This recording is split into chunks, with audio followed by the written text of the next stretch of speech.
Hey YouTube, David Staples back with another video. So today I wanted to talk to you about one of the devices that goes with me on just about every trip that I go on. In fact, more than just about every trip, it goes with me on every trip that I go on. And it's useful in airports, it's useful by the pool, it's useful while sitting on a train or on a shuttle bus over the rental car counter.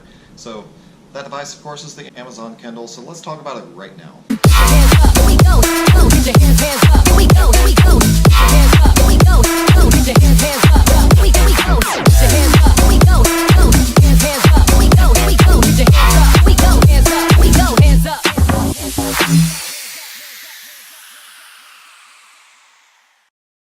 So the Amazon Kindle, I've actually got the version that's called the Paperwhite, and I actually have a case for it as well, so that kind of keeps it a little bit more protected. But let's take a look at the Kindle itself. So I'll go ahead and actually show you the case here first. It's got a nice little flip open thing that helps me save the battery. So whenever the screen opens, it's got a little magnet actually built in right here, so that as I close the cover, it actually shuts off the light. It's kind of like the refrigerator light. We just have to assume that the light gets shut off, right?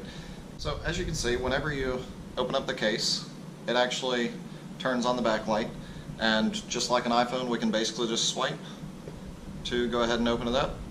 And you can see, of course, the last 3 books I've read. We've got the John Grisham Camino Island, The Whistler, also a Grisham novel, and The Litigators. So if you're a Grisham fan as well, certainly would recommend checking those out. But now, granted, the case does not come with the Amazon Kindle. The case is an extra accessory. I'll put some links down in the description below for you to check out. But again, this is the Kindle Paperwhite. I've also got the case was extra for it. I think the case was an extra $30 or $39 or so. And it comes out of the case fairly easily. All I've got to do is basically just kind of pull back along one of these edges. Maybe it doesn't come out so easily. There it goes. So if I manage to kind of pry it out of the case, you can see that here's the case, here's the tiny little Kindle itself. And again, this is the Kindle Paperwhite. On the bottom, you probably can't see that, there's a micro USB for charging, and then there's a little button here to turn it on or off.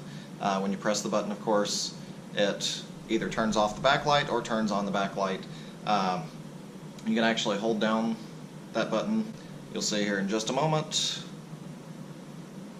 It gives me the option to restart the device or just turn the screen off. I'm just going to go ahead and hit cancel here.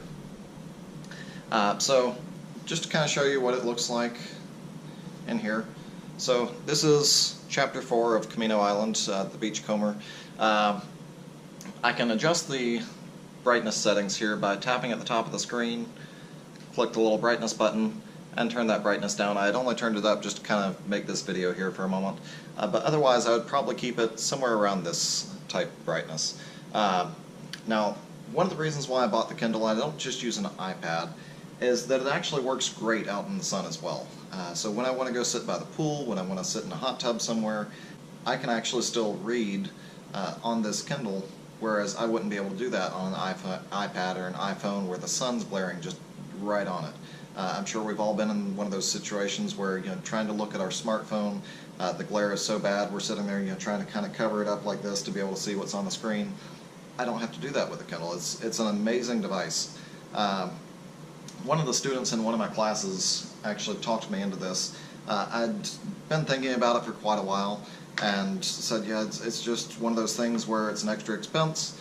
And they said, well, what are the things that you don't like? And I said, well, it's one more device to charge. And he said, well, mine lasts for 3 to 4 weeks or so without a charge, and I've come to find out that that's absolutely true. This thing does last for a good 3 to 4 weeks or so, even reading fairly heavily on it without actually having to recharge it. It's actually sitting here in my bag. It's been probably at least 3 weeks since I've charged it last, and you can see, tap up here at the top of the screen, there's my battery level. I've still got, what is that, about a quarter of the battery or so left. So definitely a very, very battery efficient, energy efficient device, so that I don't have to charge it every night like I do my phone or like I do with my laptop or various other devices.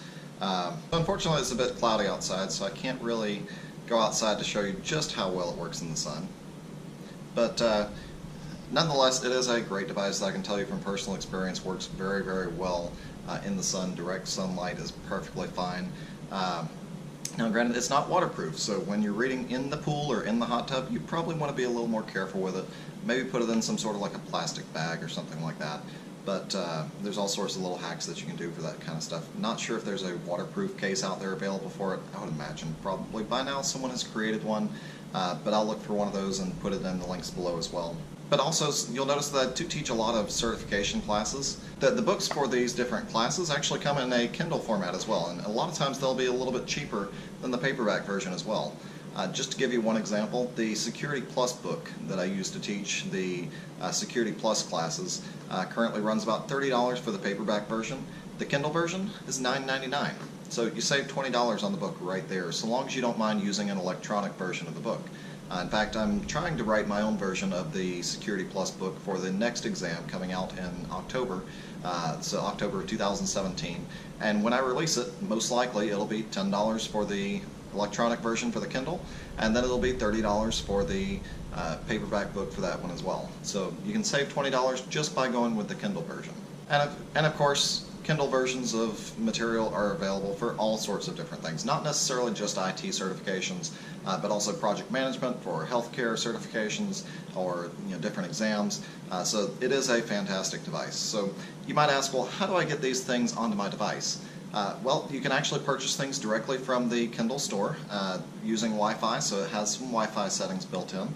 And then, of course, you can also use a micro USB cable, so connect it right to that port in the bottom, connect it up to your computer, and then, of course, you can drag a PDF just right over to the device as well. So if you've got a PDF that is in a format that you can actually read in a much smaller screen format, you can actually put that directly onto your Kindle and be able to read it directly.